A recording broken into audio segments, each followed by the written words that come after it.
Lamar, Fayette, and Pickens County. The entire 24th Judicial Circuit of Alabama needs to hear this. Actually, the entire country needs to hear this.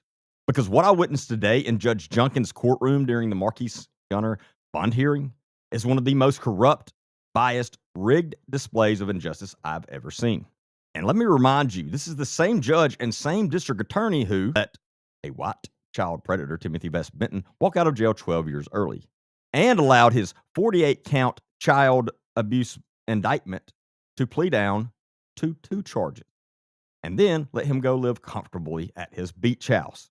But today, the same system threw the book at an 18-year-old black kid with no record, no violent past, no criminal history, and no chance in their eyes.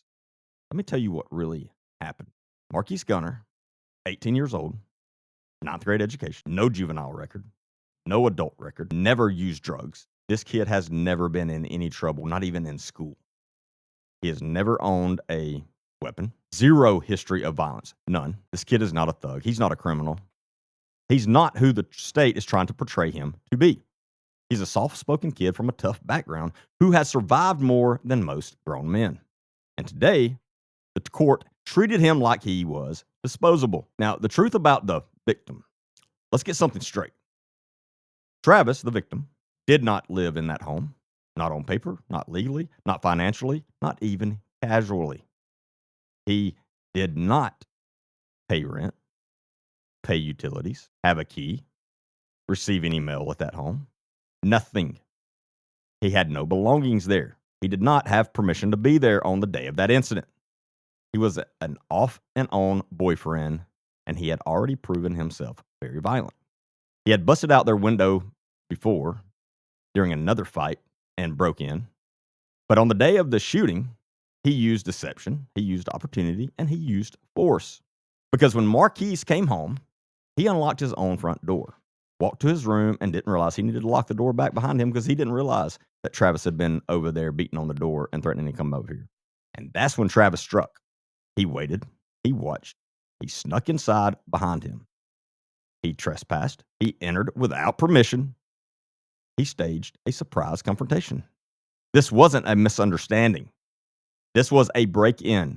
MARQUISE walked out of his bedroom to find Travis inside the home, uninvited, trying to trap his mother inside her own bedroom, using force and intimidation, aggressively refusing to leave.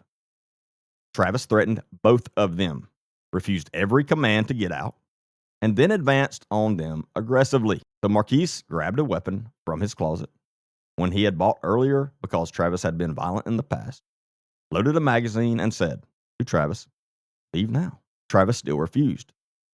This did cause Travis to let the mom out of her bedroom. Now, it did cause Travis to let the mother out of the bedroom, and Travis, MARQUISE's mother, and MARQUISE then walked down the small hallway to the living room kitchen areas. Very small apartment, living room, kitchen, kind of in the same room, just a bar separating the two. Travis went and sat on the couch, which is right by the front door. And MARQUISE and his mother was standing in the kitchen area behind the bar, trying to give themselves some space from Travis. And they yelling at Travis, bunch of yelling back and forth, telling him to get out of the house. And Travis still refused. Then he moved aggressively toward them, and MARQUISE fired in defense of himself and his mother. Now, what did MARQUISE do next? He didn't run to escape. He didn't hide the weapon. He didn't lie. He didn't resist. He went into the woods because he was terrified. But moments later, he walked out, hands up, gun clearly visible, surrendered, fully cooperative. He turned himself in to a police officer standing there. That alone destroys the state's narrative. But they don't care about the truth. They care about convictions, and they care about trying to do anything they can to keep this young man from being successful in life. Now, let me expose the biggest lie from District Attorney Andy Hamlin. In court, he kept saying the weapon was stolen over and over. Here's the truth. The weapon has never been reported stolen. No victim exists. No theft case exists. No charges exist.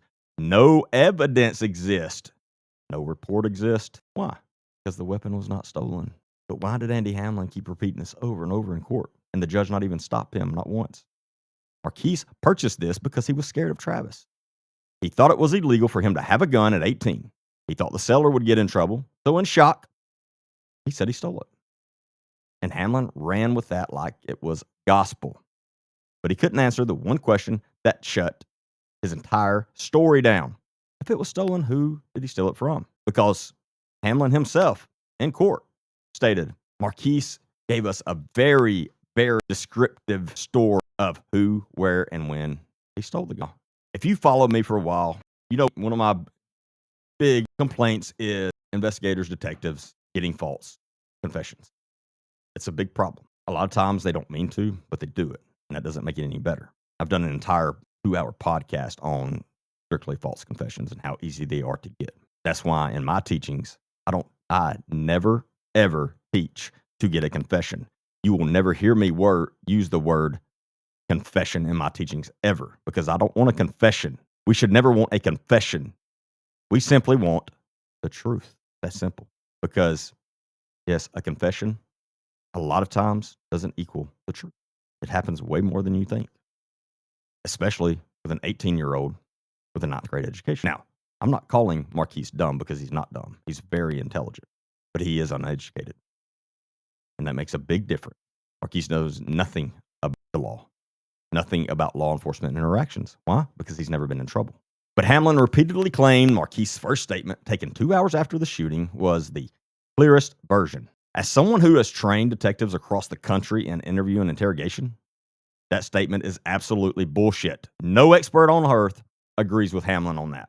No law enforcement agency interviews an officer that soon after a critical incident. Never. You are never to interview an officer that's involved in OIS within 24 hours of the incident. Why? Because trauma destroys accuracy. But they didn't care about that. Marquise was 18. Again, not great education. Zero experience. First time ever even shooting a weapon. Definitely first time shooting a person. And total psychological shock. They led him. They manipulated him. Yes or no answers. They spoon-fed him their narrative. That wasn't a confession. That was a coerced statement from a terrified kid. And Hamlin knows it. And if he doesn't, he doesn't need to be in the job anyway. Now, after hours of testimony, the mother confirming the break-in, evidence showing Travis was uninvited, evidence showing fear and self-defense, proof the weapon wasn't stolen, proof the confession was flawed, Marquise's clean record. The victim testified himself in court yesterday, stating Marquise wasn't a danger, that it was his fault, and that he knows that Marquise is a great kid and never been in trouble, and he doesn't want Marquise charged, which Marquise has already been charged, but he didn't want him charged, and he doesn't want him sitting in jail. Now, let me tell you something from experience. If a victim of a crime is that adamant and they get up and testify in a jury trial, no jury in this entire country is going to convict that kid. It will not happen. Junkin and Hamlin know that. That's why they are trying to punish him now. Problem is, that's not how the criminal justice system is supposed to work. You're not supposed to be punished before you're convicted. You won't find anyone with any sense that was in that hearing that would tell you Marquise is a danger to the public in any way whatsoever. This is how confident I am. I would let Marquise live in my house in a guest room around my children. That's not a bluff. I mean that. I saw this kid testify yesterday. I've heard all the stories from friends, family members, all types of people that know him. He's a good kid. A good kid that was born into a bad situation and has had a tough life. And it is miraculous that he has turned out the way he is. And that's a statement in itself for him. And one of the most disturbing things about this entire story is knowing Marquise wanted out. He wanted out of that entire environment. And as soon as he got 18, he began taking the steps to do that. He knew one of the best ways out for him was the military. And so when he turned 18, which was just a few months before this incident, he went and talked with a recruiter. But Marquise didn't realize that you have to have at least a GED. And so the recruiter told him what he had to do, walked him through all the steps. And guess what? Marquise had started that process. Yeah, he was that close to getting out. And now, because he defended himself and his mother against a violent man, been sitting in jail for 11 months on a $750,000 bond when the normal bond amount max for that charge that he was charged with is $60,000. But Judge Junkin overruled that. And yesterday on the hearing, after 11 months sitting in jail, and after hearing all this testimony that every single person in that courtroom knows he should not be in jail, Judge Junkin immediately denied the motion. Literally did not even think, I'm not exaggerating. Ask anyone that was in that courtroom, did not take 5 seconds to deliberate. The last word was said in the closing arguments, and he picked his gavel up and struck it and said, motion denied, with a smile, a little smirky smile on his face. Is the most disturbed, disappointed, and frustrated I have ever been in our criminal justice system. So much so, as soon as he said denied, I know my temper and I know my emotions, and I knew I had to immediately exit that courtroom and get outside before I said something that was going to get me in trouble. And this is how angry I was. I was only able to hold it in until I got into the hallway. I knew I wouldn't be able to.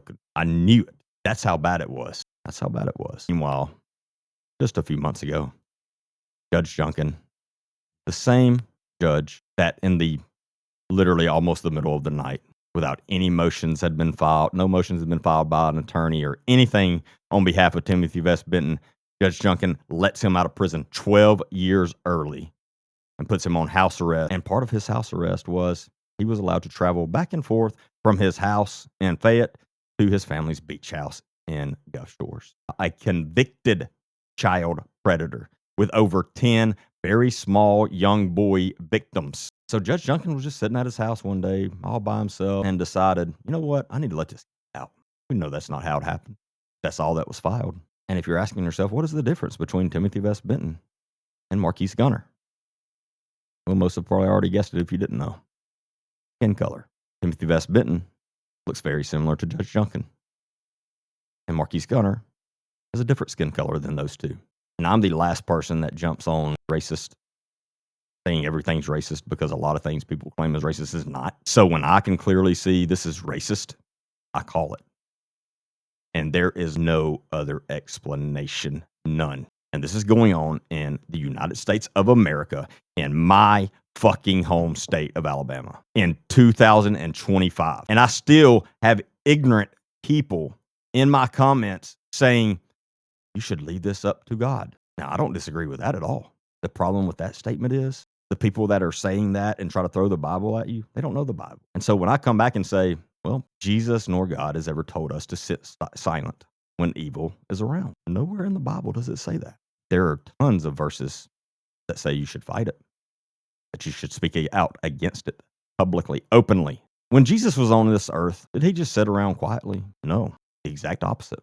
Even though he knew what was going to happen to him in the end because of that. That is what we're doing. I'm not comparing myself to Jesus in any way whatsoever. Do not misunderstand me. And the only reason I'm bringing this subject up is because of these ignorant comments of people trying to throw the Bible out there and act like the Bible tells us to just sit back and be quiet no matter what. That's not what the Bible says. Let me say that again one more time so everyone is clear on that. That is not what the Bible says. And this is not from the Bible, but this is one of my favorite quotes my entire life. The only thing that allows evil to exist is for good men to sit and do nothing. Well, we're not sitting around, and we're going to speak out about this, and we're going to bring awareness to this from hopefully the entire world, because every single person needs to know what kind of people 24th Circuit Judge Samuel Junkin and 24th Circuit District Attorney Andy Hamlin is. And there's no mistake in this. And Andy Hamlin knows it. He saw me sitting in the back of the courtroom. He saw me. And what did he do as soon as he got out of court? Because I made a post as soon as I got out of court. And he knew I would, I'm sure. Was he worried about anything else at that point? No, he saw me.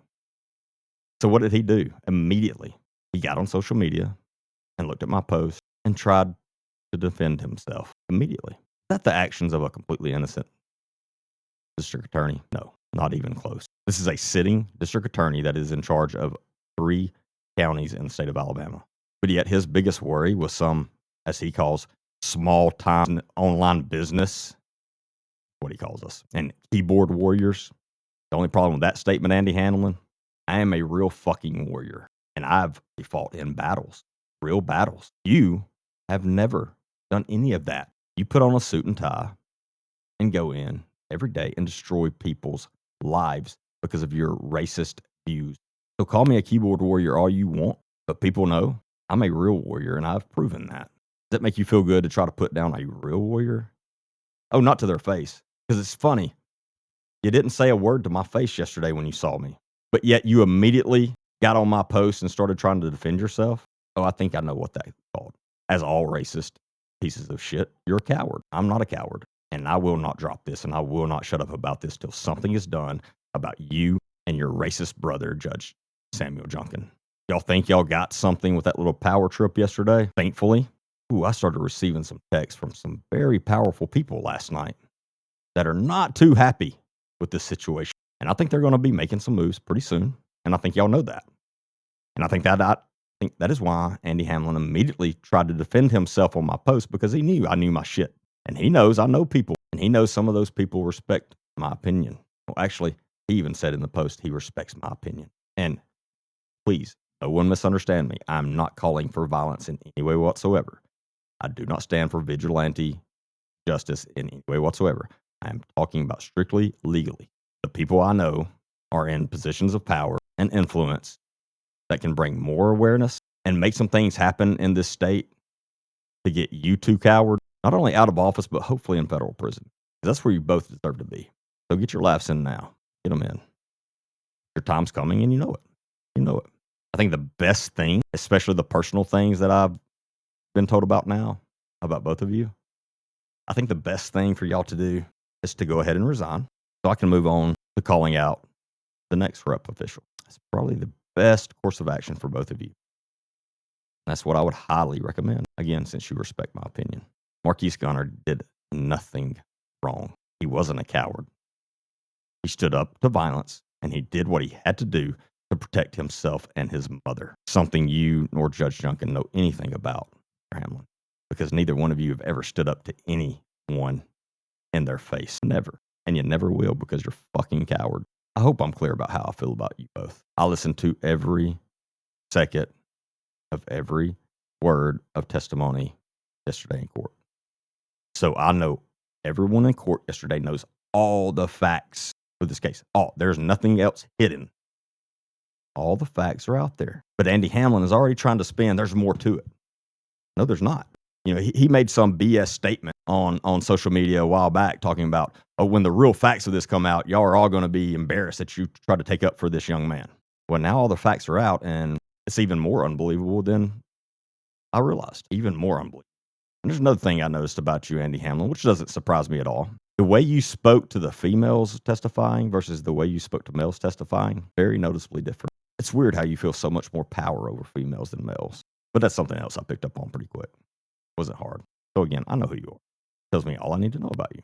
And I, again, will not shut up. I will not stop until you and Junkin are at least out of office, but hopefully in prison.